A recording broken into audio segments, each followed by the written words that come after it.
Salut les rêveurs, j'espère que vous allez bien. Alors aujourd'hui on se retrouve pour le bilan lecture enfin du mois de janvier 2021.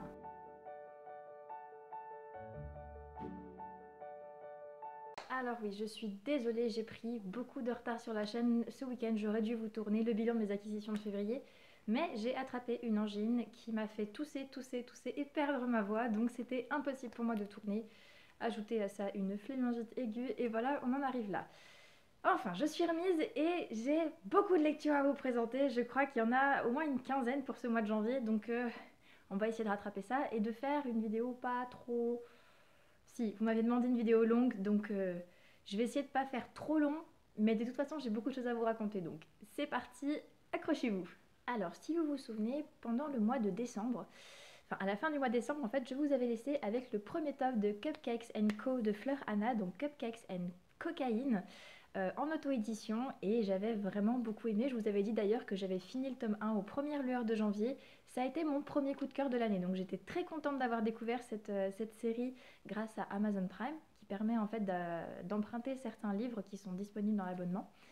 Et j'ai tellement aimé que j'ai décidé de lire en fait le 2 en même temps. Donc ça n'a pas été un coup de cœur cette fois, mais j'ai beaucoup aimé encore une fois l'histoire de Charlotte et Maxence et leur histoire vraiment pimentée, leur réplique, enfin il y avait un petit peu moins dans ce tome 2, mais j'ai trouvé que l'histoire prenait un tour intéressant et qu'il offrait voilà une nouvelle perspective pour le personnage de Charlotte parce que on peut pas simplement avoir une héroïne qui voilà se fait un peu trimballer de gauche et de droite alors qu'on a le lieutenant à côté. Enfin voilà, c'était une évolution que j'ai trouvée très sympathique et je n'avais qu'une seule frustration à la fin du 2, c'est de ne pas avoir le 3.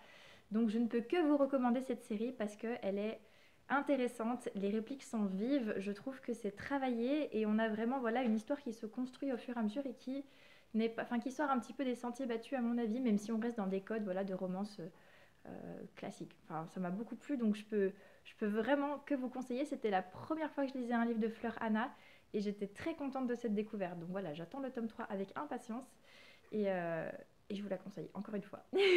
Entre ces deux tomes, j'ai lu le dernier tome de Kiehi, donc le sixième tome, Le Peuple oublié de Kevin Tran et Fanny Antini. J'avais vraiment beaucoup aimé les premiers tomes qui m'avaient fait pleurer de rire, qui m'avaient fait beaucoup de bien quand je me sentais pas bien justement. Et ce dernier tome n'a pas eu le même effet, donc je voulais dire que c'était chez Michel Lafon.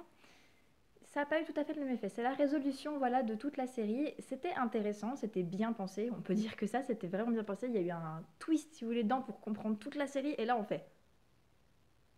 D'accord. Mais si vous voulez, tous les délires que j'ai pu trouver drôles dans les premiers tomes, qui n'avaient absolument aucun sens, en fait, je les ai pas retrouvés là parce qu'effectivement, c'était un tome de résolution. C'était intéressant d'avoir la résolution, mais j'ai pas eu ce petit grain de folie qui m'avait tellement embarqué dans les premiers tomes.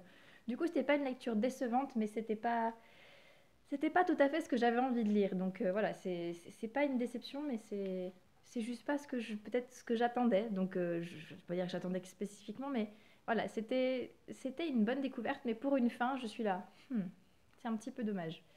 C'est dommage parce que j'ai pas collé à ce qui était. Donc voilà, je pense que c'était moi qui était juste pas dans le bon mood ou qui n'attendait pas forcément ce qu'il fallait de ce livre. Mais c'était quand même une bonne découverte et je trouve que pour un premier manga, c'était super sympa quand même. Même si j'ai un gros coup de cœur pour les premiers tomes, l'ensemble de la série est vraiment chouette et si vous ne la connaissez pas, je peux que vous la conseiller. Si vous avez suivi mes vidéos book haul, vous savez que j'ai reçu il n'y a pas très longtemps le nouveau livre de Christopher Paoli, donc l'auteur de Eragon et de toute sa série, c'est-à-dire Idéalis, donc le premier tome, à la lueur d'une étoile inconnue, chez Bayard. J'étais, mais alors, refaite, parce que pour moi, en fait, Eragon ayant été la première série de fantasy que j'ai lue, il y a une place voilà, particulière dans mon cœur de lectrice. Et j'aime beaucoup la manière de narrer de Christopher Paolini. Et en fait, c'est sur ça que je me suis basée. Je me suis pas dit, il va y avoir une nouvelle histoire absolument incroyable. Pardon, je vais quand même tousser pendant la vidéo. Je me suis dit, voilà, je vais avoir une nouvelle histoire écrite par cet auteur, par sa manière de voir. Et ça va être effectivement un peu du Eragon style science-fiction.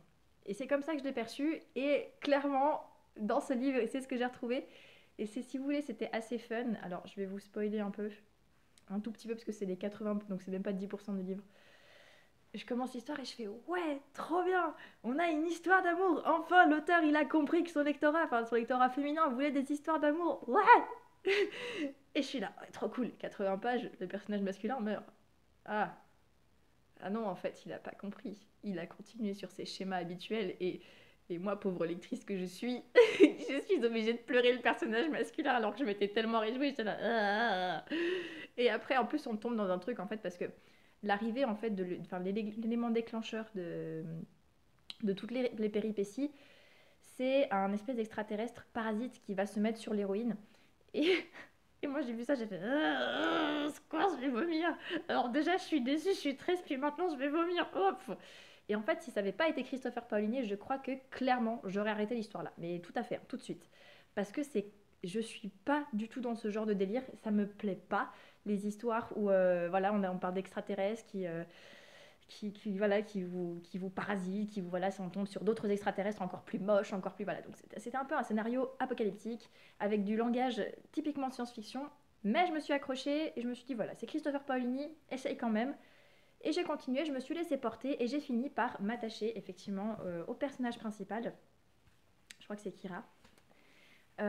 Du coup, ça a fini par être une aventure intéressante. Je dis pas que c'était aussi bien pour moi que Eragon, mais c'est un autre style. Et pour avoir lu d'autres livres de science-fiction, j'ai bien plus adhéré à celui-là qu'à d'autres, et bien moins qu'à d'autres. Par exemple, c'est pas Aura Squad, c'est pas Illuminae, mais ça m'a fait du bien de faire ce détour avec cet auteur dans un univers, voilà. Et en plus, quand on lit les remerciements à la fin et qu'on sait qu'il a trimé pendant 10 ans pour faire cette histoire, on a juste envie de lui dire, quand même, t'as fait du bon taf. C'était pas tout à fait ce que je cherchais, peut-être, mais en tout cas, je ne ressors pas du tout déçue et ni froissée ni rien de cette histoire, parce que je sais que j'ai vu pas mal d'avis où les gens ont soit abandonné, soit se sont retrouvés dégoûtés. Moi, je trouve que ça correspond juste à l'auteur et en tout cas, ce qui émanait de lui dans Eragon et qui ressort maintenant dans son livre de fantasy. Donc ça me plaît pas mal. Et du coup, j'ai envie de lire la suite, donc je lirai la suite quand elle sortira. Voilà, donc je vous conseille, si vous aimez la science-fiction, tentez le coup. Si vous aimez enfin, comment dire, si vous aimez la plume de Christopher Paolini, bah, tentez aussi.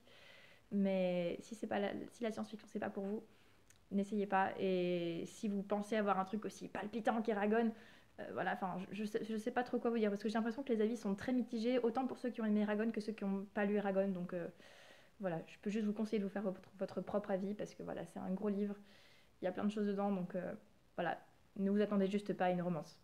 C'est tout ce que je peux préconiser. Si vous avez suivi ma dernière vidéo Book Haul, vous savez que j'ai eu pas mal de livres audio pendant ce mois de janvier. Pour une raison très simple, c'est que en fait j'ai commencé au tout début du mois le livre Nos chemins de travers de Georgia Caldera, donc le premier tome d'un diptyque, donc lu par Ida Neymark, non Lola Neymark, qu'est-ce que je raconte? J'écris n'importe comment. Lola Neymark, et en fait le problème avec les livres de Georgia Caldera, je le sais, c'est qu'ils sont très addictifs et que je l'ai écouté en moins d'une semaine, je crois, alors que normalement il aurait dû me faire le mois. Mais je devais savoir ce qui se passait avec les personnages et clairement, en fait, j'ai été embarquée à tel point que j'ai écouté le premier tome et j'ai téléchargé le deuxième tome, donc Nova Galam, toujours la même auteure, et par contre lu cette fois-ci par Bénédicte Charton. Et je dois avouer en fait que si la lecture par Lola Neymark a été très agréable, la lecture par Bénédicte Charton a mis un cran au-dessus. En fait, elle a une manière de donner de la voix et le ton en fait aux personnages, des accents qui sont. Alors il y avait des personnages, j'ai même fait écouter à mon mari et je lui ai dit, il me voyait, j'étais là, je vais la taper, je te jure que je vais la taper celle-là. Et enfin, c'était perturbant d'avoir une coupure entre les deux, de plus avoir le même narrateur. Et en même temps, je trouvais que voilà, pour ce deuxième tome, c'était encore plus puissant.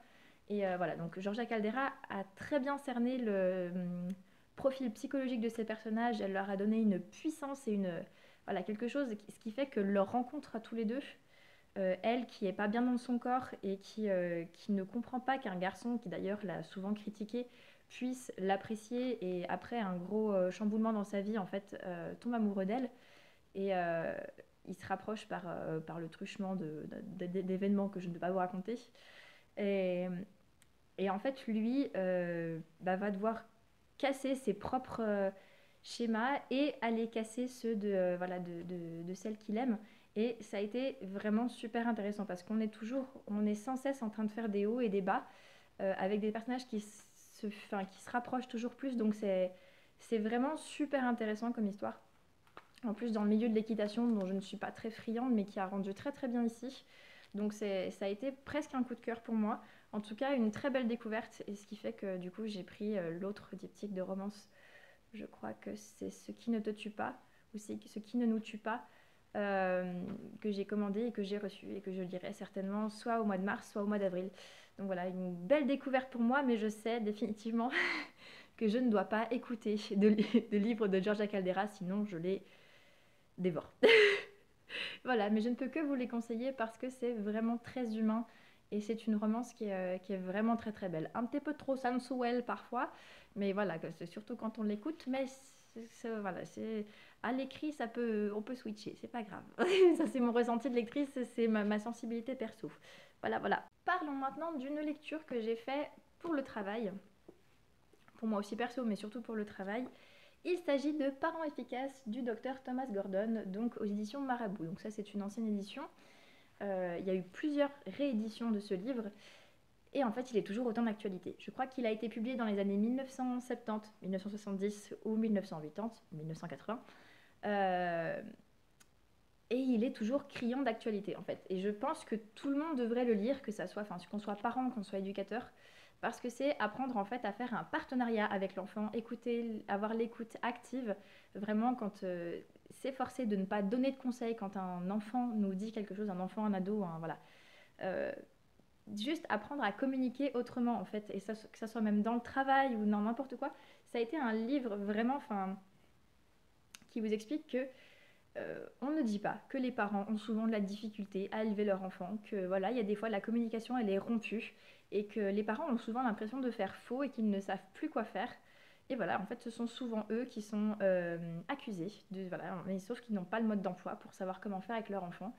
Et voilà, tout simplement des pistes pour apprendre à ce qu'il n'y ait pas de perdant, à ce que le parent n'essaye pas de dominer sur son enfant et que l'enfant ne domine pas ses parents. Voilà, de dire simplement, écoute, voilà, je crois que tu es en train de faire un caprice, voilà, enfin, c'est souvent ce qu'on appelle des caprices qui n'en sont peut-être pas, mais qui cachent autre chose. Et de dire, voilà, écoute, on va essayer de trouver une solution ensemble, et si cette solution ne convient pas à l'un ou à l'autre, eh ben, on cherche encore. Et c'est vrai que je peux l'observer dans mon travail, même avec des enfants de 2 ans, c'est une méthode qui montre ses effets en fait. Qu'on montre, écoute, voilà, ton comportement là, moi, il me convient pas parce que voilà, je trouve que c'est inadmissible, parce que voilà, je résume très, très vite parce que j'ai pas de cas, mais ce livre fourmille d'exemples de parents qui ont donné voilà, les noms sont anonymisés, mais voilà, c'est surtout des témoignages de parents qui sont venus en fait à ces séminaires pour apprendre et pour se former. Et c'est tellement vrai, enfin, c'est du vécu, c'est de l'expérience, donc ça peut que, je trouve, apporter énormément à tout le monde pour apprendre à faire effectivement la méthode sans perdant. Personne ne domine personne et on apprend à faire ensemble et non pas l'un contre l'autre. Donc je peux que vous le conseiller si vous ne le connaissez pas déjà. Par contre, si vous avez d'autres livres à me conseiller dans la même veine que celui-là, en dehors de ceux d'Isabelle Filiosa, puisque je les ai déjà lus, je prends volontiers parce que ça me parle. Il y a quelques vidéos en arrière, je lisais L'Église en procès que vous voyez juste ici, sous la direction de Jean Sévilla. Et ce mois-ci, enfin au mois de janvier, j'ai lu Le christianisme en procès, donc par contre de Manfred Lutz, aux éditions de l'Emmanuel. Pardon, aux éditions Emmanuel. Ou de l'Emmanuel, bon, bref. Et je dois vous avouer en fait que ce livre est encore un cran bien au-dessus que celui-là. Pourquoi? Parce que ce livre livre une analyse sociologique, pardon, une analyse sociologique de l'histoire. En fait, on nous parle du contexte à l'époque, comment ça se passait et qu'est-ce que les chrétiens, qu'est-ce que le christianisme vraiment a apporté. Et c'est pas seulement l'Église en tant que fondement, en tant que voilà, le Vatican, le pape, c'est aussi surtout ce que les personnes, le christianisme en lui-même, la théologie du christianisme, le mouvement du christianisme a apporté et ce qu'on peut lui imputer et ce qu'on ne peut pas lui imputer. Voilà, ça a été une lecture vraiment très intéressante, très enrichissante et sur plein de sujets en fait. On va en fait chronologiquement, mais ça a été, on parle du Moyen Âge, des croisades, je sais que ça parle, c'est aussi, il y a le XXe siècle, il y a les Lumières, il y a les missions en Amérique, toutes ces choses-là en fait, elles ont été redécryptées et un peu les pendules remises à l'heure. Et je peux que vraiment vous le conseiller parce que moi, même moi, j'ai ouvert les yeux, par exemple, sur les Borgia, sur tout ça. Et j'avais déjà commencé avec celui-là. Ça fait. J'avais déjà commencé avec l'Église en procès, mais le christianisme en procès, c'est encore un cran au-dessus. Et j'ai l'impression que là, vraiment, la vérité, elle est révélée.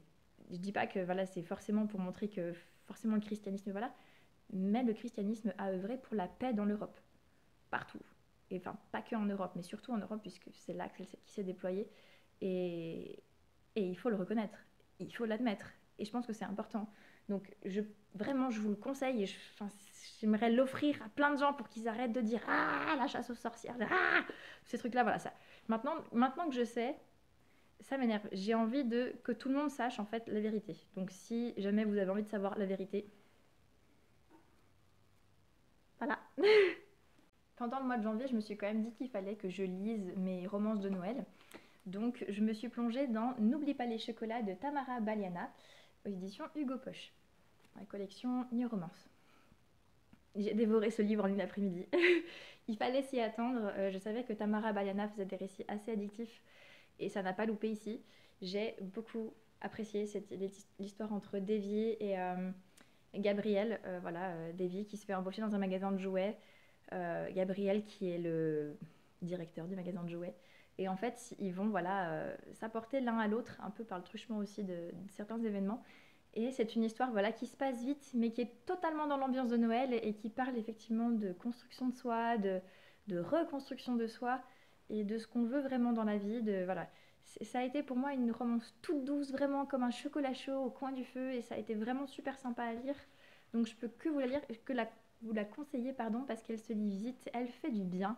Et enfin, juste, c'est ce dont parfois on a juste besoin, quoi. C'est bien fait, ça fait voyager et ça fait rire aussi. Donc parfois c'est un peu drôle, enfin c'est un peu étrange parce que l'héroïne elle est persuadée qu'elle est entourée de tueurs en série parce qu'elle regarde trop de séries policières et je pense on peut tous s'identifier à elle en fait parce qu'on a toujours eu ce genre de truc, voilà, si on a trop regardé les experts, à se dire que voilà, il y a un tueur en série qui va rentrer dans ma chambre et du coup c'est assez drôle parce qu'elle pense tout de suite à ça, nous parfois mais elle tout de suite, du coup ça donne des situations assez cocasses et pour ça je peux que vous le conseiller parce que c'est à la fois atypique et tellement nous que voilà, ça fait du bien. Puis c'est une histoire d'amour, donc ça fait du bien. Je vous livre un peu mes lectures dans le désordre parce que j'ai lu beaucoup de suites de séries en fait dans le même mois. Donc j'ai lu en milieu de mois La petite marchande de prose de Daniel Pennac. Donc c'est le tome 3 de la saga Malocène. Alors j'avais lu il y a très longtemps le tome 2, La fée carabine, je n'avais pas apprécié. Et en fait, Daniel Pennac a pour moi, je sais pas vraiment pourquoi, j'ai un grand attachement à cet auteur, peut-être parce que quand j'ai été enfant, j'ai lu L'œil du loup et que j'avais beaucoup apprécié. Je ne sais pas, voilà, pardon, j'aime beaucoup cet auteur. Et je sais pas, j'ai lu le tome 3.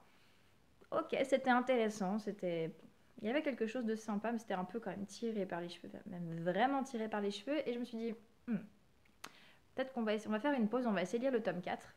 Du coup, à la fin du mois, j'ai lu Monsieur Malocène, donc le tome 4. Et là, par contre, j'ai beaucoup plus apprécié. Je sais pas pourquoi. J'ai l'impression que plus on va dans la suite, plus on a des personnages qui sont lumineux, qui apportent quelque chose parce que j'ai lu les tomes 1 et 2 en fait au mois de février et j'ai eu beaucoup plus de mal. J'ai l'impression qu'on est dans une mélasse qui est difficile à démêler. Et par contre, ce que j'ai pas du tout ressenti un petit peu avec celui-là, parce que voilà, pour des raisons en fait de narration, pas de narration, mais de choix scénaristiques qui m'ont fait, j'étais là non, en fait, je suis pas très envie qu'on passe à ça. J'aimais bien la manière de raconter, j'aimais bien le narrateur, donc pourquoi on est en train de me changer ce que j'aime bien. Et là en fait, on retrouve effectivement ce que j'avais beaucoup aimé au début du tome 3, donc ça a pu se matcher. Peut-être parce que là aussi il y a des sujets qui me parlent plus.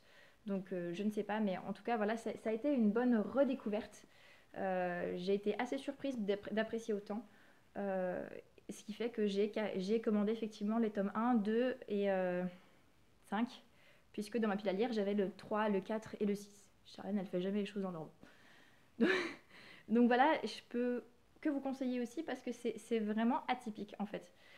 C'est une manière de raconter, enfin c'est le narrateur qui raconte et en même temps il est en train de raconter une histoire et on comprend en fait les rouages de la narration qu'à la fin du livre. C'est vraiment, c'est atypique et c'est très chouette parce que ça casse beaucoup de codes et c'est ça qui est vraiment sympa. dans un roman, c'est qu'on casse les codes et Daniel Pennac, il est vraiment, vraiment doué pour ça. Donc c'est un exercice de style avec sur fond d'enquête policière et, et en fait pas tant que ça. Donc voilà, il y a beaucoup, beaucoup de choses dans ces livres. C'est à la fois un portrait de société aussi, donc vraiment, je vous le conseille juste pour vous faire votre avis, mais quitte à commencer par le tome 3 comme moi et non pas par le tome 1. Alors aussi, pendant le mois de janvier, j'ai commencé du coup un troisième livre audio. J'ai pris cette fois-ci l'intégrale des aventures d'Arsène Lupin. Je crois qu'il y a 36 nouvelles, ce qui fait beaucoup d'heures à écouter, puisque ça fait 44 heures que nous sommes à la fin du mois de février, que je n'écoutais que la moitié des histoires, enfin la moitié du livre audio. Donc voilà, à la fin du mois de janvier, j'avais écouté un quart à peu près. Et j'étais assez bluffée parce que c'est raconté par Philippe Collin et qu'il a un don en fait pour donner corps, donner voix à Arsène Lupin. Et c'est assez fascinant. Donc je ne peux pas vous en dire beaucoup plus puisque je suis encore dedans. Je vous donnerai mon avis final peut-être le mois prochain ou le mois d'après, je ne sais pas. Mais je peux que vous le conseiller parce que pour découvrir Arsène Lupin en entier, ça vaut le coup. Vraiment, ça vaut le coup. Alors, pendant ce mois-ci, j'ai aussi lu Au bonheur des lettres, donc les deux volumes que j'avais, Chat et Amour, donc c'est un recueil de courriers historiques rassemblés par Sean Usher. J'avoue que j'ai eu une grosse préférence pour les chats. Non pas que voilà, le recueil sur les histoires, enfin le recueil sur l'amour était moins intéressant, mais je sais pas, je trouvais ça plus atypique en fait d'avoir des lettres et une correspondance à propos des chats qu'à propos de l'amour, parce que enfin les lettres d'amour, on sait que ça existe, mais les lettres qui parlent de chats, c'était pardon, nettement plus atypique et beaucoup plus voilà. Par contre, dans les lettres d'amour, il y a une lettre dedans qui m'a fait bien rire. C'était vraiment genre j'aimerais vous épouser, ma mère va bientôt mourir, j'ai besoin de quelqu'un pour s'occuper de moi à la maison. Si vous voulez pas, j'ai encore une autre personne à qui proposer. Et là, on est là. Waouh, celui-là, il leur fait une bonne couche en fait. Hein. Mais par contre, effectivement, voilà, comment dire, on voit la passion pour les chats. Je sais pas, enfin, j'ai trouvé que c'était vraiment drôle en fait d'avoir un recueil, de voir la passion de certains pour les chats, ou certains qui commencent à effectivement se draguent sous couvert que voilà c'est le chat qui parle. On se dit que vraiment, enfin c'est atypique, vraiment on apprend des nouvelles choses et franchement j'ai été beaucoup plus convaincue par celui-là que par celui-là. Après, si vous aimez lire des jolies lettres d'amour, celui-ci est intéressant, mais vraiment c'est vraiment celui-ci que je peux que vous conseiller parce que c'est c'est juste enfin, atypique. Et j'aime bien les choses qui sortent un peu de l'ordinaire. Donc, enfin, par exemple, on apprend que dans la première, que Tesla, il a développé sa passion pour l'électricité en touchant son chat. Et en voyant son chat plein d'électricité statique ou je sais pas quoi, on est là. Waouh, ça partit de là. D'accord. Bah, c'est intéressant. En fait, c'est super intéressant de découvrir tout ça. C'est voilà, je peux que vous les conseiller parce que c'est des recueils. Enfin, déjà les lettres, on n'en trouve plus beaucoup.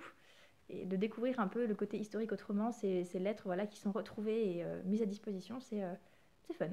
Alors comme vous le voyez, je n'ai pas beaucoup lu en numérique pendant ce mois-ci, mais j'ai quand même lu le tome 1 de Briseis, La citadelle temporelle, donc de Tiffen Siovel, en auto-édition. J'avais entendu, enfin je l'avais vu passer un certain nombre de fois, la couverture était super intrigante et comme pour Cupcakes Co, il était disponible dans mon abonnement Prime. Alors j'avoue que par contre pour Briseis, ça l'a pas fait. Ça l'a pas fait parce que c'était pas, enfin, c'est un univers complexe et on nous plonge directement dans cet univers complexe et j'ai eu beaucoup de mal en fait à m'attacher à l'héroïne et à l'univers parce que c'était effectivement très très très fouillé. Enfin, l'auteur a vraiment créé un univers qui est hyper dense et j'ai trouvé qu'effectivement c'était beaucoup trop dense. Je sais pas, c'est effectivement passionnant, mais c'est juste, je crois pas ce que j'avais envie de lire. Ou alors mon cerveau il s'est déconnecté, il a dit hey ciao, je pars. C'est trop pour moi. Il fait un peu ça cette temps-ci, c'est trop pour moi, je pars. Du coup, ce qui fait qu'effectivement j'ai eu beaucoup de mal parce que c'est un livre qui est assez épais et j'avais l'impression de ne pas progresser en fait et que l'héroïne effectivement elle met du temps à comprendre le sens et je suis pas sûre qu'elle l'ait totalement compris à la fin du tome 1 et on est un peu avec elle en fait, on est perdu, on est là. J'ai compris ou j'ai pas compris ce qui vient de se passer, on en est où là parce qu'on arrive là et en fait on va être mis là et c'est quoi la vérité dans cette histoire, enfin voilà, c'est toute une histoire de complexe et de faux semblants et de j'ai attrapé un bout de la vérité mais en fait je ne l'ai pas et il y a un ressort qui se place là-dessous et enfin voilà, j'ai juste trouvé que c'était trop, voilà, c'est juste là le sentiment que j'ai eu, c'est trop, pour moi c'était un peu lourd, voilà. Et puis effectivement j'ai eu un peu du mal avec l'héroïne, même si elle est intéressante, même si elle a de la ressource, et qu'au final sa quête devient, enfin prend un autre sens, prend autre chose, c'est assez original, mais c'est juste que pour moi effectivement je pense que c'était pas ce dont j'avais besoin de lire à ce moment-là, et je continuerai pas la série parce que j'ai pas adhéré au tome 1. Ça arrive, mais je peux vous le conseiller si vous appréciez les histoires atypiques, que vous aimez effectivement les univers fouillés, et si vous aimez ces intrigues un petit peu tortueuses où vous commencez quelque chose et puis en fait c'est pas ça, c'est ça, et qu'en fait finalement c'est ça, et que vous comprenez les choses qu'à la toute fin. Voilà. Sinon, ben voilà. Et enfin, les deux derniers livres de ce bilan lecture. Il s'agit de 2 lectures spirituelles et 2 pièces de théâtre. Je n'en lis jamais, parce que c'est pas trop mon truc. Mais là, en fait, je vous avais présenté dans un précédent book haul. Il s'agit de Job ou la torture par les amis de Fabrice Adjadj aux éditions Salvator et Le massacre des innocents de Fabrice Adjadj aux éditions Les Provinciales. J'ai commencé par Job ou la torture par les amis. Voilà, donc ce sont des épisodes bibliques. Job, effectivement, Satan vient voir le Seigneur et lui dit, voilà, tu as favorisé ton enfant, tu lui as tout donné, s'il n'avait plus rien, eh ben, il te renierait, voilà, parce que c'est facile en fait de t'aimer quand on a tout. Et Dieu dit, bah ok, vas-y, acharne-toi. Enlève-lui tout, enlève-lui sa famille, sa fortune, sa renommée, et on verra. Et en fait, Job ne lâche pas, continue à parler au Seigneur, à l'adorer, à tout ça. Enfin, il comprend pas ce qui se passe, mais il continue, voilà, à se rendre présent au Seigneur. Et si vous voulez, c'est une espèce de pièce contemporaine. Job, voilà, il a été défiguré, il est à l'hôpital, personne ne l'aime. Et en fait, ses amis, ses proches vont venir vers lui et vont essayer de le détourner en fait du Seigneur. Voilà, c'est le diable qui les a inspirés de venir. Et puis Job, eh ben, en fait, il se révolte. Et c'est trouvé cette pièce, mais incroyable. Elle est toute courte. Mais alors, elle m'a tellement parlé. Et en fait, de voir que dans nos relations, enfin, ça fait réfléchir que comment parfois on est accepté, en fait, enfin, oui, qu'on est invité à accepter, en fait, à des choses qu'on n'aurait pas forcément acceptées. Voilà. De réfléchir simplement que ben, parfois les amis ne nous aident pas forcément sur nos chemins et qui peuvent devenir aussi des chemins de croix et qu'il faut savoir s'opposer, qu'il faut se porter vers le Seigneur. Enfin, j'ai trouvé ce livre brûlant d'actualité. Enfin, il est, ouais, je sais pas, voilà. Et puis la conclusion en plus sur Dieu qui aime, voilà, qui ne sait qu'aimer ses enfants, enfin, c'était beau, c'était remarquable. Je crois que c'est le mot qui me vient, remarquable. Juste remarquable parce que on le remarque, on le note et puis ça reste. Voilà, ça reste. Après, j'attendais beaucoup du Massacre des Innocents qui m'avait été conseillé par un prêtre. Alors c'est vrai que le livre est intéressant, mais je pense qu'il faudrait presque une deuxième, voire une troisième lecture, ou qu'il faudrait le voir jouer pour en prendre vraiment toute la mesure. Parce que des fois, j'ai pas pris tout ce qu'il y avait, c'était aussi très dense. Et par contre, il y a des scènes qui parlent plus que d'autres, forcément, parce qu'on n'est pas que en fait avec les mêmes. On est, comme là avant, on est juste avec Job, mais là en fait, le massacre des innocents, si vous ne savez pas ce que c'est le massacre qui a été ordonné par Hérode quand les rois mages en fait sont passés à Jérusalem pour demander où était le Messie. Après avoir vu l'étoile, et Hérode les a renseignés avec les scribes, ils leur ont appris que c'était à Bethléem. Et quand les rois mages ne sont pas revenus, Hérode a pris peur et il s'est dit voilà, c'est le Messie, il va venir me prendre mon trône, il va me chasser et je ne veux pas perdre mon pouvoir. Donc il a ordonné que tous les enfants de moins de 2 ans dans la région de Bethléem soient tués. On venait de faire le recensement, donc voilà, et il y a eu, enfin, pardon, tous les enfants mâles. Et voilà, c'est comme ça que, enfin, c'est un des premiers trucs qui s'est passé dans la vie de Jésus. Ce massacre des innocents, de ces enfants qui n'avaient rien demandé. Puis, enfin, Joseph et Marie étaient partis au désert sur l'injonction de l'ange. Et en fait, voilà, c'est sur ça que Fabrice Adjadj a travaillé. Et c'est vrai qu'on voit de tout, en fait. Et c'est aussi, enfin, c'est vu pareil, d'un côté à la fois moderne et ancien, puisqu'on essaie de se mettre dans l'époque. Et en même temps, on est dans ce côté, par exemple, on a une femme qui travaille aux pompes funèbres et qui tire profit du malheur de cette femme qui vient de perdre son enfant de maladie. Il a échappé au massacre et en fait elle le perd de maladie juste après, et en fait elle a l'impression qu'elle peut pas le pleurer comme les autres, et en fait bah, voilà, l'autre va tirer sur la corde pour qu'elle achète encore plus. Et, ou alors ce prêtre lévite qui dit oh, voilà, il faut accepter la douleur, alors qu'il a envoyé son enfant aussi à Jérusalem pour qu'il soit en sécurité, mais il a été rattrapé par les soldats et il s'est fait tuer aussi, cet enfant, et il le sait pas encore. Et enfin, comment chacun traite la douleur, comment... Il y a beaucoup de scènes qui sont assez denses et je vous dis, je pense qu'il va falloir le lire et le relire, peut-être le voir jouer, pour le comprendre vraiment dans dans tout ce qu'il a à offrir. Parce que Fabrice Adjadj, faisant des livres assez denses, je pense que ces pièces de théâtre le sont encore plus et qu'elles prêtent à plusieurs interprétations ou à des interprétations sous couche. Voilà! Vous aurez attendu quasiment 3 semaines pour une vidéo qui sera super longue, puisque j'ai été très bavarde sur certains bouquins. J'espère quand même que ça vous aura plu, que je n'aurai pas été trop insupportable. Si vous m'écoutez maintenant, c'est que vous avez écouté jusqu'au bout. Bravo, merci. N'hésitez pas à me dire ce que vous avez pensé des livres que je vous ai présentés, s'il y en a qui vous font envie, pas du tout. Si vous avez lu par exemple Idéalis, si vous avez d'autres livres à me conseiller dans la même veine que Parents efficaces, voilà. N'hésitez pas à me faire part de ce que vous avez lu aussi, si vous avez des coups de cœur que vous voulez me recommander ou des livres au contraire que vous vous dites non, il ne faut pas essayer. Je prends vos commentaires avec plaisir, j'essaye d'y répondre. Je vais essayer de tourner rapidement le book haul de février. J'ai compté les livres tout à l'heure, il y a une vingtaine de livres. La honte. Pour le mois de février, il y a des livres jeunesse. Je vais essayer de me les donner en disant qu'il y a bien 8 ou 9 livres jeunesse qui ne font pas partie de ma pile à lire. Mais il n'empêche qu'il y a quand même beaucoup de livres. Il faut que je me calme. Là, le carême va m'aider à rester calme. Voilà. Je vous remercie encore une fois, merci d'être là, de m'accompagner dans mes lectures, dans mes projets d'écriture et tout ça. Je vous dis à très très bientôt, merci de votre patience et de votre fidélité et faites de jolis rêves, qu'ils soient en mots ou non.